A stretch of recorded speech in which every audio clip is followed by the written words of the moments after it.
Merci à l'apôtre Nyangor. Nous bénissons Dieu, nous bénissons Dieu. Nous bénissons Dieu pour ce qu'on vient d'entendre. Nous le bénissons parce que quelque chose d'extraordinaire s'est passé aujourd'hui. Alléluia. Merci Seigneur, merci Seigneur. Merci Seigneur, merci Seigneur. Merci Seigneur, merci Seigneur Dieu. Nous profitons pour prier pour ce moment. Nous bénissons le Seigneur. Bénissons Dieu. Nous le bénissons pour ce temps. Merci au pasteur. Merci à l'apôtre. Merci pour ce que Dieu nous a transmis aujourd'hui au travers de son serviteur. Nous bénissons le Seigneur pour sa présence, pour cette conférence que je suis sûr va nous faire énormément de bien, va énormément nous apporter. Cette conférence qui va vraiment nous donner beaucoup. Nous bénissons le Seigneur. Nous nous connectons à ce direct parce que Dieu est avec nous. Et nous nous connectons pour cette conférence Pérette. Préparer l'Église du Seigneur à son retour. Voilà l'objectif de cette conférence. Cette conférence à laquelle nous sommes à la 2e édition. Alléluia. C'est notre 2e édition. Ça fait le 3e jour aujourd'hui que nous intervenons avec le pasteur, l'apôtre Nyangor du Cameroun, et assisté en arrière par le frère Mémel. Nous bénissons Dieu. Voilà. Je mets un peu de musique, le temps qu'on puisse entrer dans ce programme. Encore béni vraiment le Seigneur pour l'apôtre. Vraiment, j'ai été énormément édifié. Et je bénis Dieu vraiment pour cette conférence.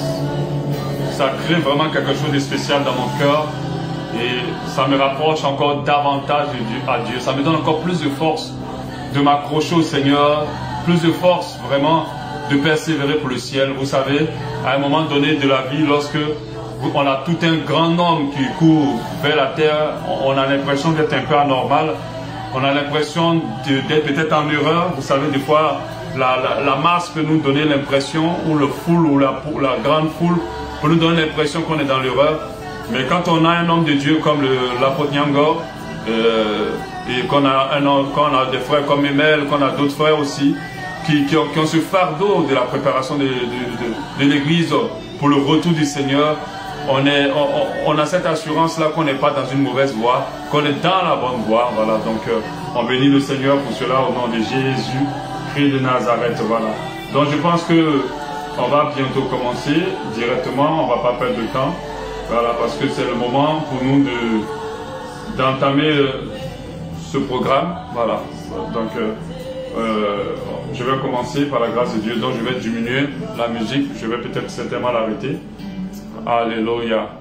Voilà, je bénis le Seigneur pour ceux qui se sont connectés. Nous allons continuer. Amen, amen, amen. Permettez-moi d'arrêter un peu la musique, voilà. Merci Seigneur. Amen. Donc je prie d'entrer de jeu déjà pour ce programme, pour mon intervention de maintenant. Seigneur, je te rends grâce parce que c'est toi qui m'utiliseras pour parler et tu diras ce qu'il faut à ton peuple, à moi-même, parce que je suis aussi à l'écoute de ce que tu diras au travers de moi. Je te bénis pour ta parole, je te remercie. Donne-moi de la transmettre avec humilité, avec simplicité, avec amour surtout, parce que je sais que c'est l'amour qui rend puissant et vivant tout ce que nous transmettons et qui transforme vraiment. Permets-moi cela au nom de Jésus-Christ. Je prie aussi que tous ceux qui sont connectés, ceux qui vont écouter cette vidéo après, soient touchés, édifiés, que leur cœur soit rempli d'une envie folle de te suivre, une envie folle de s'attacher à toi. Merci Seigneur Dieu, dans le nom précieux de Jésus. Amen. Je bénis le Seigneur. Donc aujourd'hui, comme je l'avais dit hier, j'allais aborder un autre sujet qui rentre dans le cadre de notre thème « Amassez-vous des trésors dans le ciel », là où la teigne, la rouille ne peut atteindre. Ce sujet-là, je l'ai déjà abordé à l'église et je pense qu'il peut être d'utilité. Il est pour ceux qui vont écouter ce thème et qui est en phase aussi avec ce qu'on est en train d'aborder comme thème. Le sujet, c'est « La richesse est-elle dangereuse pour notre foi ?» La richesse est-elle dangereuse pour notre foi? On peut aussi la transcrire autrement. La prospérité est-elle dangereuse pour notre foi? Et j'avais commencé à aborder ce sujet hier en prenant le passage de base de Matthieu 19, verset 16. Ce verset-là nous dit « Et voici un homme s'approcha et dit à Jésus » On va le lire entièrement parce que c'est notre verset de base. Je pourrais paraphraser les autres versets pour qu'on gagne du temps. Maître, que dois-je faire de bon pour avoir la vie éternelle? Cet homme-là, ce jeune homme, était soucieux d'être sauvé. Il avait le fardeau de pouvoir avoir la vie éternelle. Ça, c'est une bonne chose. Et ça, c'est la même chose que plusieurs chrétiens. Ils ont le fardeau d'être sauvés. Ils ont le souci de pouvoir être auprès du Seigneur après cette vie sur cette terre. Au verset 17, il lui répondit, pourquoi m'interroges-tu sur ce qui est bon? Un seul est le bon. Si tu veux entrer dans la vie, observe les commandements. Au verset 19, lesquels lui dit-il? Et Jésus lui répondit, tu ne tueras point, tu ne commettras point l'adultère, tu ne déroberas point, tu ne diras point de faux témoignages, honore ton père et ta mère, tu aimeras ton prochain comme toi-même. Le jeune homme lui dit, j'ai observé toutes ces choses, que me manque-t-il encore? Et Jésus lui dit, si tu veux être parfait. Alors, le Seigneur dit, après avoir accompli tout ce qu'il faut faire, parce que des fois, on a résumé le salut un peu aux choses de la loi. Ah, tu vas pas faire ci, tu vas pas faire ça, tu dois pas faire un chrétien, tu dois pas faire ci, un chrétien ne va pas faire ça. C'est une bonne chose. Le chrétien finit de faire tout ça, mais la Bible dit qu'il y a un niveau qui est important, comme le niveau agréable, bon, agréable et parfait. Il y a 3 niveaux pour pouvoir plaire à Dieu. Donc, il dit, si tu veux être parfait, va et vends ce que tu possèdes, va et vends ce que tu possèdes, donne-le aux pauvres et tu auras un trésor dans les cieux. Là encore, on nous parle encore des trésors dans le ciel. Et puis viens et suis-moi. Après avoir entendu ces paroles, le jeune homme s'en alla tout triste, car il avait de grands biens. Et au verset 23, Jésus dit à ses disciples, je vous le dis en vérité, un riche entrera difficilement dans le royaume des cieux. Donc Jésus est en train de dire au jeune homme, à ses disciples plutôt, qu'il sera difficile pour un riche d'être sauvé. Je vous le dis encore, il est plus facile à un chameau de passer par le trou d'une aiguille qu'à un riche d'entrer dans le royaume des cieux. Il est plus facile à un chameau de passer par le trou d'une aiguille qu'à un riche de rentrer dans le royaume des cieux. Donc quand on lit ce passage, en tant que bons chrétiens qui désirons rentrer dans le royaume des cieux, nous allons forcément nous poser la question, est-ce que être riche peut me permettre de rater le ciel? C'est pour cela que j'ai parlé tout à l'heure, la richesse et la prospérité est-elle dangereuse ou est-elle dangereuse pour notre salut? Notre Seigneur Jésus nous dit clairement à ses disciples, il dit clairement à ses disciples, il nous dit aussi à nous, qu'il est plus facile un chameau, vous voyez la taille d'un chameau, même s'il avait dit même un chien, le chien est encore plus petit, mais le chien, il est impossible pour le chien de rentrer dans le trou d'une aiguille. On parle d'un chameau qui est plus grand, de rentrer dans le trou d'une aiguille, qu'un riche d'entrer dans le royaume des cieux. Si on comprend bien, de manière littérale, ce verset veut dire, si je suis riche, je peux, ou je vais rater le ciel. Si je suis riche, je peux rater le ciel, ou je vais rater le ciel. C'est-à-dire, soit c'est conclu directement, soit c'est une possibilité. Amen. Et moi, je me suis interrogé sur la question après avoir lu ce verset-là. Je pense que c'est un verset que j'ai lu aussi au début de ma foi et qui m'a beaucoup interpellé. Amen.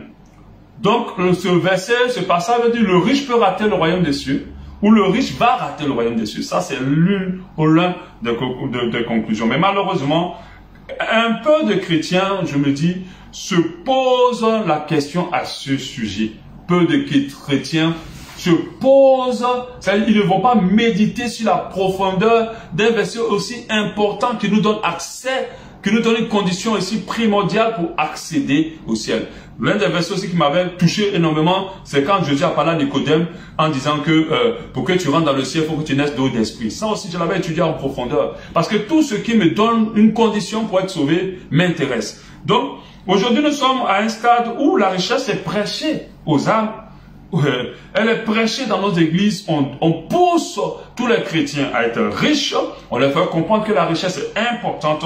Les chrétiens aspirent tellement à la richesse, au confort financier dans ce monde, qu'ils ne se demandent même pas qu'est-ce que ce passage veut dire. Et ils ne se demandent même pas s'ils ont bien lu ce passage, qu'ils ont bien compris. Je vous préviens déjà que ce passage n'a pas de succès auprès des enfants de Dieu. Je vous assure. Si vous commencez à dire à un chrétien tous les jours que Dieu a dit qu'il est plus difficile pour un riche de rentrer dans le ciel qu'un chameau de rentrer par le trou d'une aiguille, la personne ne va pas voir ça d'un bon œil. La personne ne va pas voir ça d'un bon œil. Ça veut dire que tu es en train de dire, mon frère reste pauvre pour être sauvé. C'est un peu comme une conclusion, dirait-on. On n'en parle pas. car c'est un peu contradictoire à l'image qu'on veut donner de Dieu. On a réduit notre puissant Jésus-Christ à un Jésus pour résoudre tous les problèmes de notre vie. Et c'est comme ça que ça se passe. Hein. Alléluia. On a réduit Dieu au Dieu qui pourvoit, au Dieu qui élève, au Dieu qui rend riche, au Dieu qui rend prospère, en oubliant que c'est le même Dieu qui a dit qu'il sera difficile à un riche de rentrer au ciel qu'à un chameau de passer par le trou d'une aiguille. C'est contradictoire. Moi, je vais être sauvé. Alors, il est important pour moi de comprendre ce que Christ a voulu dire par là. Et je pense que si tu veux être sauvé, je pense qu'il est important pour toi de rester connecté jusqu'à la fin pour comprendre pourquoi Jésus a dit qu'il est plus difficile à un riche de rentrer au ciel qu'à un chameau de passer par le trou d'une aiguille. Si tu étais à la place du jeune homme riche, qu'est-ce que tu aurais fait? Certainement, peut-être que tu serais parti en te disant que voilà, je ne vais pas perdre tous mes biens. Certainement, tu auras tout lâché. Mais j'espère que ça ne va pas être le cas après que tu as entendu l'enseignement que je suis en train de donner.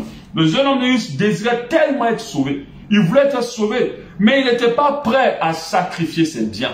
Il voulait être sauvé, mais il n'était pas prêt à perdre toute sa grande richesse. Et c'est comme ça. En même temps, on est dans l'église, on veut être sauvé. Mais en même temps, on aspire à beaucoup de richesses. On aspire à un confort. On aspire à une vie meilleure. On aspire à tellement de choses qui glorifient l'homme et non pas Dieu. J'aimais beaucoup ce que le pasteur Nyango a dit. Il a dit, Dieu ne nous empêche pas d'être riches, mais il faut que notre richesse soit pour la gloire de Dieu. Soit pour être utile aux choses de Dieu.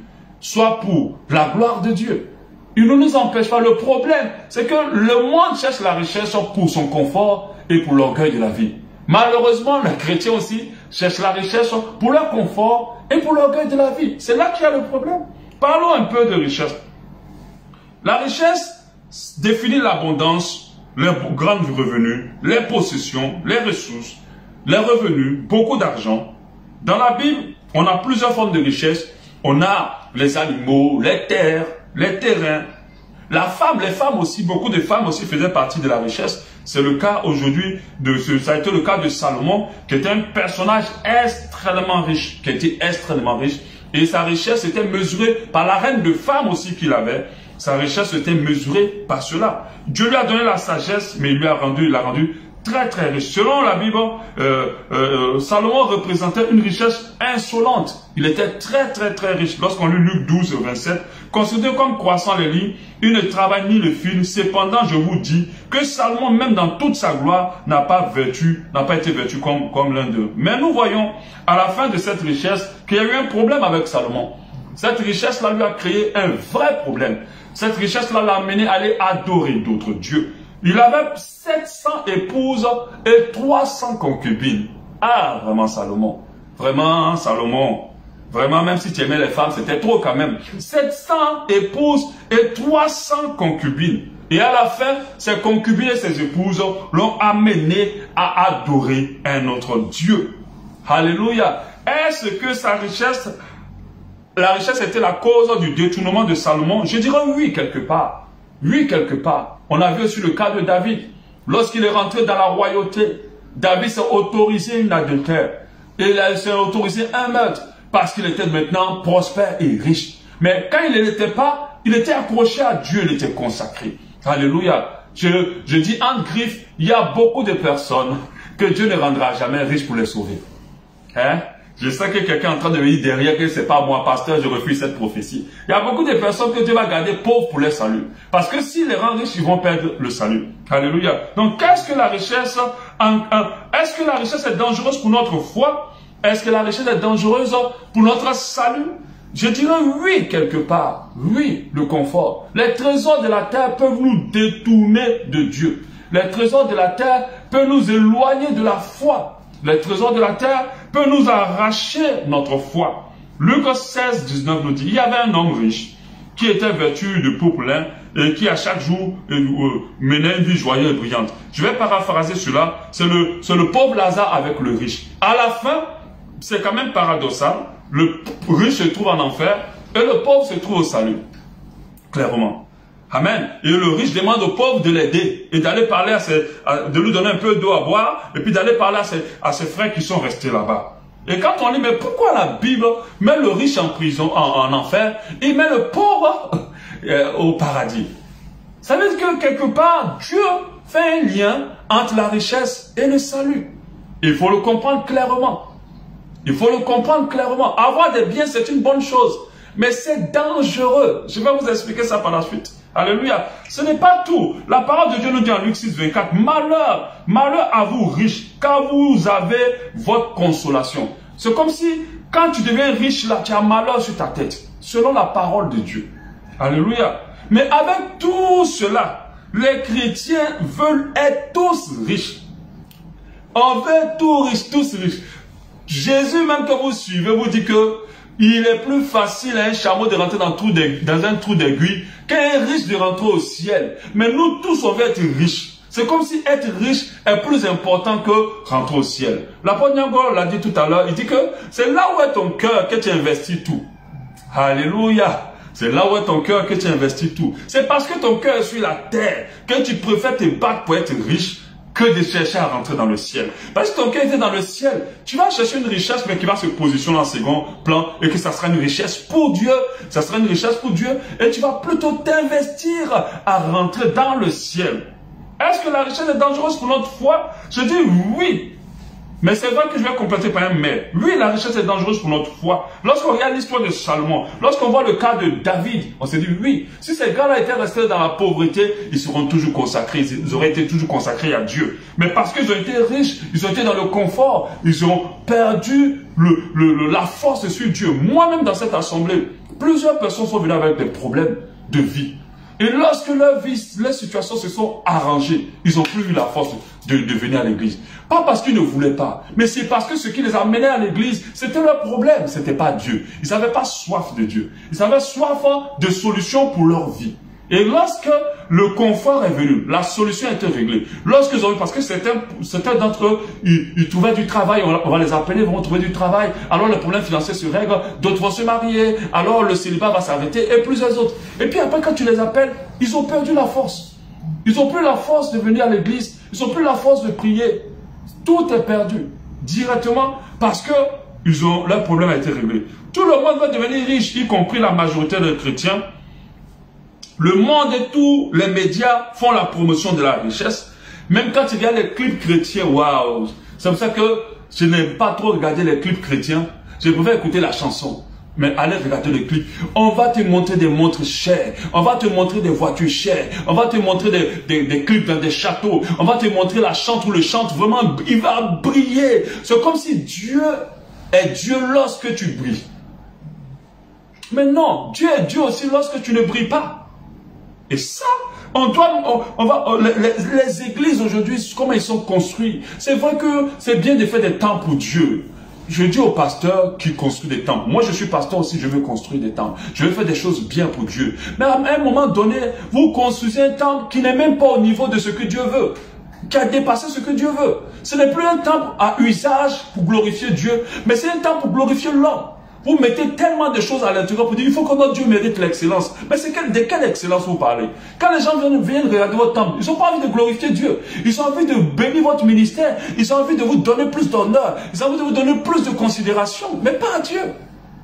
Construisez des temples qui ne vont pas ruiner les enfants de Dieu pour rien. Des temples qui sont de manière raisonnablement construite, qui sont propres, qui sont belles, qui sont beaux. Parce qu'on va tout laisser sur la terre.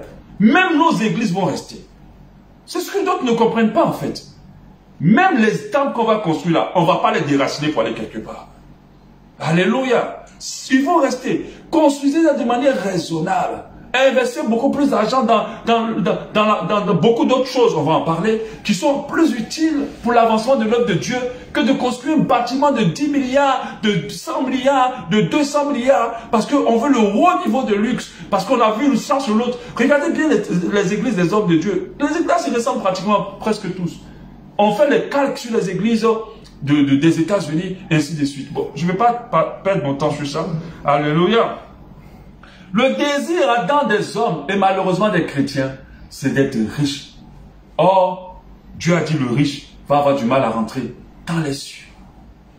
Va avoir du mal à rentrer dans les cieux. Alléluia. Amen. Dieu nous dit, malheur à vous les riches, malheur à vous les riches. L'auteur du livre de Proverbes a compris ce que je suis en train de dire, a compris ce que le Seigneur nous a dit. Cet auteur-là, Proverbe 38, il dit au Seigneur, éloigne de moi la fausseté et la parole mensongère. Ça, c'est une bonne chose. Mais il complète encore, ne me donne ni pauvreté, ni richesse. Accorde-moi le pain qui m'est nécessaire. Il entendait parler de contentement. Ensuite, il dit, de peur que dans l'abondance, je ne te renie. Eux me disent, qui est l'Éternel? Mais oui, beaucoup ont régné le Seigneur dans l'abondance. Beaucoup ont dit, mais qui est l'Éternel? Même s'ils ne disent pas dans leur bouche, leur cœur s'est détaché de Dieu parce qu'ils sont rentrés dans l'abondance. Ils n'ont pas été riches pour Dieu. Ou que dans la pauvreté, je me dérobe et que je m'attaque au nom de Dieu. Je vais commencer à aborder quelques points aujourd'hui avant qu'on puisse s'arrêter pour aujourd'hui. En quoi la richesse peut-elle être dangereuse pour notre salut? Je vais aborder 5 points aujourd'hui. C'est là mon objectif par rapport à aujourd'hui. En quoi le fait d'être prospère peut être dangereux pour notre salut? On a vu avec le jeune homme riche, on a vu clairement qu'à cause de sa richesse, il va rater le ciel. Parce qu'il est parti triste. On n'a pas dit, l'auteur de la Bible n'a pas dit qu'il est revenu pour faire l'action qu'il fallait faire. Il est parti triste, ça veut dire qu'on peut conclure qu'il n'a pas fait et qu'il va rater le ciel. Parce que le Seigneur lui a dit qu'il est plus difficile à un riche de rentrer au ciel qu'à un chameau de rentrer par le trou d'aiguille. En quoi la richesse peut être dangereuse pour notre salut? Premier niveau, la richesse peut rendre orgueilleux. Je dis peu parce que la richesse ne rend pas tout le monde orgueilleux. Alléluia. Je t'assure, si tu veux te battre avec l'orgueil, il faut avoir tous les biens du monde. Même si tu es le plus humble du monde, tu vas te battre avec l'orgueil. Moi, je vois des gens, comment les regards changent quand ils quittent de la pauvreté à la richesse. Ils n'ont plus la même manière de parler, la même manière d'être. Ils sont tout de suite orgueilleux, même les chrétiens. Regarde-toi quand tu étais un simple homme de Dieu qui n'avait rien, ou quand tu étais un simple chrétien qui n'avait pas grand-chose. Et puis regarde-toi aujourd'hui que Dieu t'a donné certaines choses. Ton regard n'est plus même.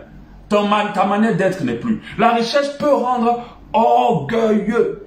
Orgueilleux. La Bible de 1 Timothée 6, 17 recommande aux riches du présent siècle de ne pas être orgueilleux. Recommande aux riches du présent siècle de ne pas être orgueilleux, de ne pas mettre leur espérance dans des richesses incertaines, mais de les mettre en Dieu qui nous donne avec abondance toutes choses pour que nous en jouissons. Il y a une chose qui peut rendre une personne rapidement orgueilleuse, c'est la richesse. Les gens changent quand ils deviennent riches. Les gens se sentent plus importants qu'ils deviennent riches. Pourquoi? Parce que le monde dans lequel nous on existe, on a plus de valeur. Même si nous, c'est pas notre baromètre, c'est un baromètre mondial mais qui fonctionne partout et malheureusement dans l'église, on a plus de valeur lorsqu'on a plus de biens. Plus vous avez des biens, vous avez de la valeur. Et plus vous avez de la valeur, plus les gens vous admirent, les gens vous félicitent, les gens vous admirent, les gens veulent vous être, tout le monde vous acclame et plus votre cœur se lève. Ils se sentent plus importants. On est plus important dans ce monde quand on a les richesses. Alléluia. Pendant que la parole de Dieu nous dit une chose claire. Dieu fait grâce aux humbles et il résiste aux orgueilleux. C'est pour dire que quand ton cœur se lève, tu es déjà sur de mauvaises pentes pour être sauvé. Tu es déjà sur de mauvaises pentes pour être sauvé. L'orgueil du riche peut l'amener à croire qu'il n'a plus besoin de personne, qu'il n'a plus besoin à prendre des autres, qu'il est irréprochable, qu'il n'a plus besoin. Aujourd'hui, même en tant que chrétien d'un certain niveau de foi, on a toujours besoin d'écouter celui qui vient de naître. Il a quelque chose à nous transmettre. Des fois, la richesse tue notre humilité et ça nous rend orgueilleux. Alléluia. Ok, l'impératif, c'est notre salut. C'est important qu'on soit sauvé. C'est pour cela que Dieu garde beaucoup de personnes dans la disette, dans les situations. Il leur donne le juste nécessaire. Il leur demande de se contenter du peu. Je t'assure, mon frère, ma soeur, Dieu te connaît plus que toi-même. Depuis des années, tu es en train de prier pour que Dieu te rende riche. Que Dieu change ta situation. Il te maintient encore depuis des années dans ça. Ce n'est pas parce qu'il ne veut pas changer ta situation. Ce n'est pas une malédiction qui est sur toi. Ce n'est pas un problème qui est sur toi. C'est pour ton salut. Si Dieu t'élève tout de suite, toi-même tu vas te battre avec ta foi. Tu peux même la perdre. C'est pour ça qu'à chaque niveau d'élévation, Dieu prépare le cœur de l'enfant de Dieu. Si ton cœur n'est pas prêt pour un niveau élevé, notre Dieu qui t'aime ne t'amènera pas là-bas. Maintenant, si tu veux aller là-bas, tu vas prendre d'autres voies, mais pas celles de Dieu. Et c'est comme ça que d'autres contournent les voies. On va coucher avec tel homme, on va coucher avec telle femme, on va corrompre ici, on va rentrer ici, on va mentir là, pour atteindre le niveau qu'on atteint, puis on va dire c'est Dieu. Non, c'est pas Dieu. Dieu te prépare ton cœur pour toute la bénédiction dans laquelle il va te faire rentrer. Dieu ne va jamais te bénir en ayant la conscience que cette bénédiction peut te détruire. Alléluia. Donc c'est un impératif le salut. Donc la richesse peut rendre orgueilleux. Or l'orgueil ferme notre cœur, ferme le cœur de Dieu à notre vie. Ferme le cœur de Dieu à notre vie. Donc faisons attention. En deux, en quoi la richesse peut être compromettante ou l'abondance peut être compromettante pour notre salut. L'abondance ou la richesse peut rendre Dieu inutile dans notre vie. Vous savez, il y a des gens qui prient beaucoup là. C'est parce qu'ils ont besoin que Dieu leur donne encore. Tu jeûnes tous les jours là même là. Même l'année là même tu as jeûné là. C'est parce que tu veux que Dieu change ta situation. Tu cherches encore Dieu parce que tu veux que tu n'as pas encore ce que tu veux. Je vous assure, quand les gens commencent à voir, ils ne prient même plus. Ils ne disent même plus merci à Dieu. Ils ne consultent plus Dieu. Ils font tout de leur cœur. On a vu le cas de David. David s'est levé, il s'est baladé dans son château. Au lieu d'aller à la guerre, lui qui était un homme de guerre, il était maintenant riche, il était roi. Au lieu d'être un homme de guerre, s'il était à la guerre, je pense qu'il n'aurait pas été tenté. Au lieu d'aller à la guerre, il s'est baladé, il était tellement à l'aise. Et puis c'est comme ça qu'il est tombé dans le péché. Il y a des gens aujourd'hui, quand tout se résolve, moi j'ai vu tellement de personnes que Dieu a changé leur situation, changé leur cœur aussi. C'est-à-dire, dès que Dieu a résolu les problèmes, quand Dieu a donné l'abondance, c'est fini, ces personnes-là, leur cœur s'est détaché de Dieu. Direct. Parce que le moment qui les poussait à prier, le moment qui les poussait à chercher Dieu, c'est parce qu'ils voulaient et qu'ils n'avaient pas. Et ça les aidait à rester encore accrochés à Dieu. Mais lorsqu'ils ont eu, c'est fini, ils n'ont plus eu la force de continuer. 1 Timothée 6, 17 nous recommande aux riches, oui ça on l'a déjà lu, amen. Donc c'est le même passage qui revient. Le riche peut se dire qu'il n'a pas besoin de Dieu et qu'il va mettre son espérance dans le bien de Dieu. Et c'est ce qui arrive deux fois. Plusieurs s'accrochent à Dieu parce qu'ils ont des problèmes. Et lorsque les problèmes sont résolus, ils n'ont plus besoin de Dieu. Alors que nous n'avons pas besoin de Dieu pour notre vie sur cette terre. Nous avons besoin principalement de Dieu pour notre salut. Christ est mort à la croix de Golgotha pour notre salut. Pour être sauvé, il ne faut pas, il ne cherche pas le ciel, mais la belle vie, les richesses. Il cherche beaucoup de choses. La parole de Dieu nous dit, Apocalypse 3, 17, parce que tu te dis, je suis riche, je me suis enrichi, je n'ai besoin de rien, parce que tu ne sais pas que tu es malheureux, misérable, pauvre, aveugle et nu. Une église va se dire cela parce qu'ils ont des richesses. Il y a des gens qui ne prient plus parce qu'ils sont dans l'abondance. Alléluia. Donc la richesse peut rendre Dieu inutile dans la vie de beaucoup de personnes. Parce que la seule utilité de Dieu dans leur vie, c'est ce que Dieu a leur apporté. C'est ça. Ça veut dire que c'est ce que Dieu a leur apporté qui leur permet de s'accrocher à Dieu et de ne point lâcher. La richesse va apporter tellement à l'homme que l'homme va se dire très vite Dieu devient inutile. On a vu plusieurs abandonner la foi lorsque leur condition a changé. On va parler encore du troisième point. Abondance et richesse peuvent créer une forme de quiétude et de confort, une sorte de paix qui peut être dangereuse pour l'enfant de Dieu. Les chrétiens de l'Ancien Testament n'étaient jamais tranquilles. Leur vie était menacée et ils n'étaient pas dans une quiétude qui pouvait... ils devaient tout constamment prier. Ils savaient que le moment dans lequel on vit, le diable est déchaîné. Les choses se passent dans les ténèbres. Beaucoup de choses se produisent. Mais lorsque nous rentrons dans l'abondance, des fois, on a l'impression que tout est calmé. Mais les ténèbres continuent à travailler. Les ténèbres continuent à détruire. Les ténèbres se préparent. Et des fois, il y a des ruines soudaines qui tombent sur des gens. Alléluia. Et ces ruines soudaines peuvent être l'enlèvement. C'est-à-dire que le jour où le Christ vient, tu vas être étonné pendant que tu es en train de bâtir ta vie, chercher des belles voitures, plein de choses. Tu vois, c'est là que directement une rune soudaine sera ton partage. Alléluia. La parole de Dieu nous dit en Luc 12, 15, gardez-vous avec soin de toute avarice, car la vie de l'homme ne dépend pas de ses biens, fut-il dans l'abondance. Dans la vie, la richesse peut créer la quiétude. Et il a dit cette parabole, la terre d'un homme avait cet homme-là, voilà, qui a eu beaucoup d'abondance, qui a mis dedans, il a dit, j'ai beaucoup de temps pour vivre, c'est bon, je suis en paix, je vais dormir. Et la Bible lui a dit clairement, Dieu lui dit, insensé, certes lui-même ton âme te sera redemandée, et ce que tu as préparé, pour qui sera-t-il? Donc faisons attention, le confort de la richesse peut nous rendre dans une scène de quiétude, qui peut nous permettre de nous dire que tout va bien, et puis pendant ce temps qu'une rune soudaine est en train de se préparer derrière nous. Le confort est dangereux. Alléluia. Faisons attention. Des fois, les situations, les problèmes peuvent nous aider à nous accrocher à Dieu, à continuer avec lui, à ne pas le laisser, à le chercher, à prier. Alléluia. Le confort est bien pour un chrétien qui évolue selon le confort que Dieu lui a donné, selon la maturité. Ça lui dit, plus tu montes, plus ça va. Regardez, bizarrement, il y a plusieurs personnes que j'ai vu lâcher la foi après le mariage. Après le mariage. Quand ils se sont mariés, c'est comme s'il n'y avait plus de force de suivre le Seigneur. Alléluia. Donc, en tant que chrétien, peu importe ce que les bénédictions que Dieu nous apporte, restons accrochés au Seigneur.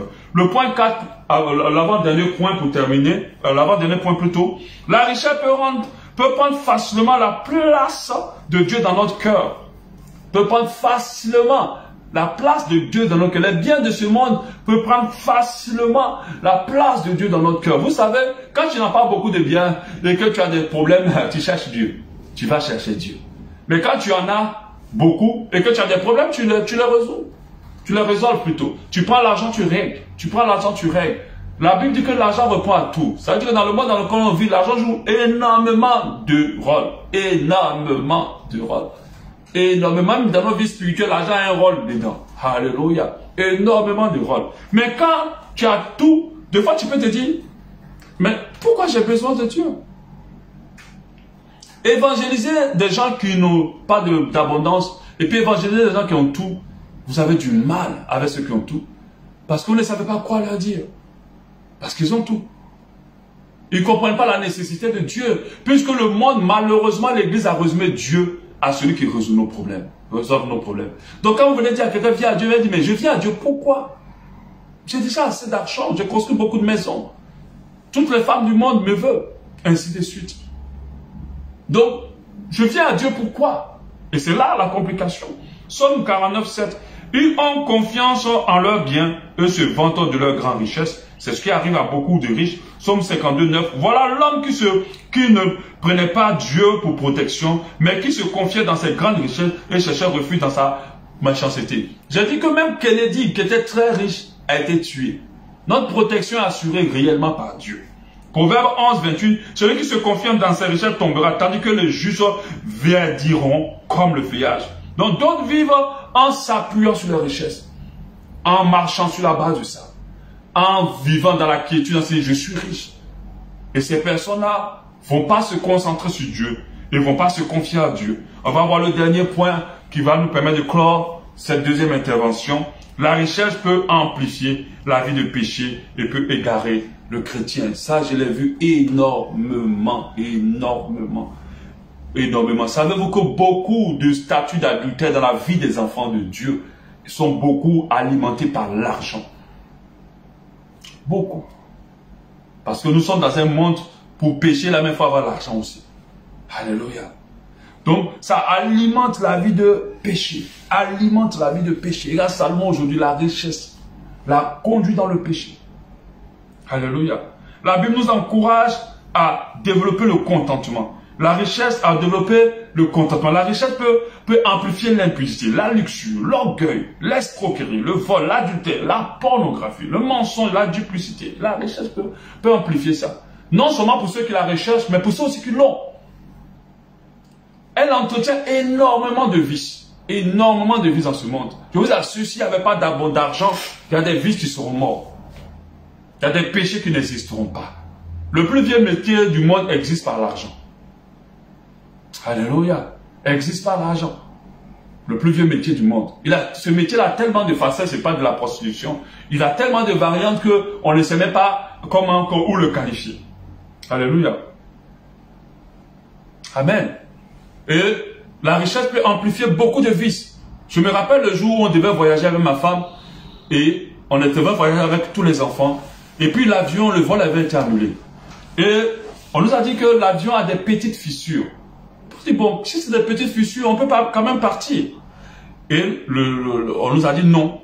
Que lorsque, même une petite fissure sur un avion, quand l'avion est dans les hauteurs avec le vent violent, cette fissure-là peut devenir une grande fissure et peut faire cracher l'avion.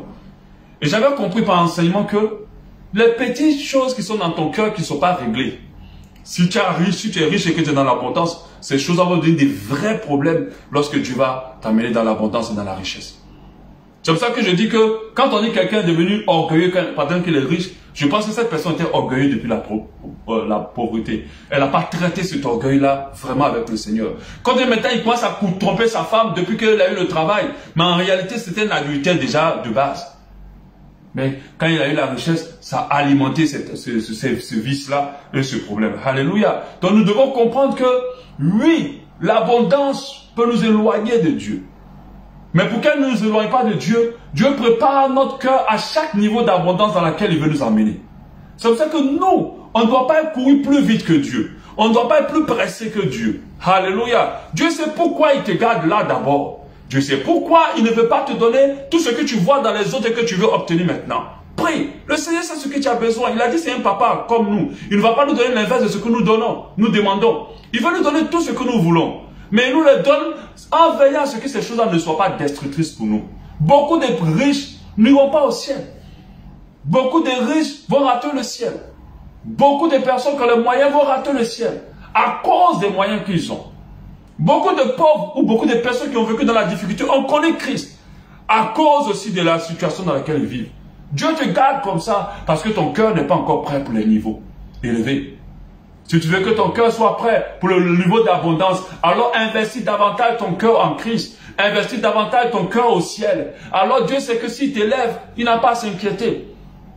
Il n'a pas à s'inquiéter. Le véritable chrétien n'est pas ébranlé par la richesse. Il regarde un homme riche, il regarde des biens élevés, et puis il le considère comme tout le monde. Il ne va pas faire des courbettes parce qu'il est en face d'un homme riche. Il réalise que ce n'est pas sa richesse qui lui donne de la valeur. Ce qui donne de la valeur, c'est ce que Dieu a mis en lui. Alléluia. Amen. Donc voilà un peu ce que j'avais à partager pour ce 3e jour, je crois, de notre conférence Pérette. Préparer le corps du Christ au retour du Seigneur, l'église du Seigneur à son retour. Alléluia. J'espère que vous avez été édifiés pour ceux qui sont restés connectés. Et j'espère que j'ai transmis justement les choses du Seigneur comme il faut.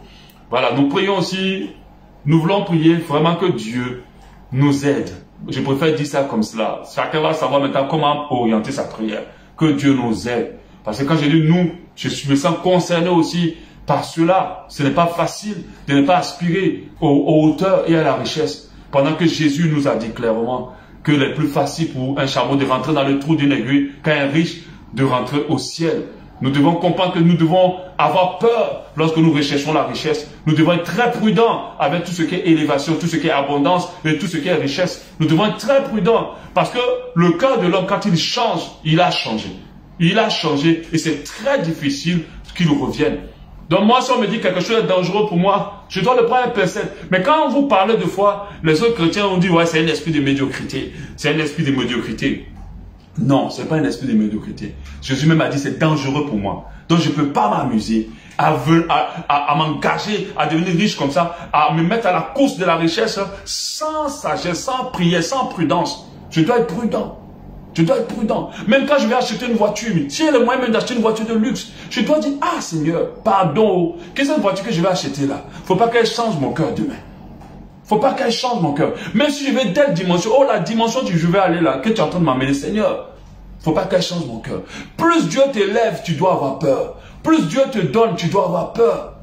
Un véritable enfant de Dieu, plus Dieu donne, il doit avoir peur. Mais les enfants de Dieu sont tellement à l'aise avec l'élévation, tellement à l'aise avec les richesses, tellement à l'aise avec l'abondance, comme si c'est la chose que Dieu leur a prévue pour eux. Pendant que Dieu a dit que ça peut être dangereux pour leur salut. Alléluia. Donc la richesse peut être dangereuse pour notre salut, c'est oui. Le mais, ça veut dire que Dieu ne nous empêche pas d'aspirer à cela, mais que nous soyons riches pour Dieu. Que nous soyons riches pour le Seigneur. Demain, nous allons parler un peu de ce volet-là.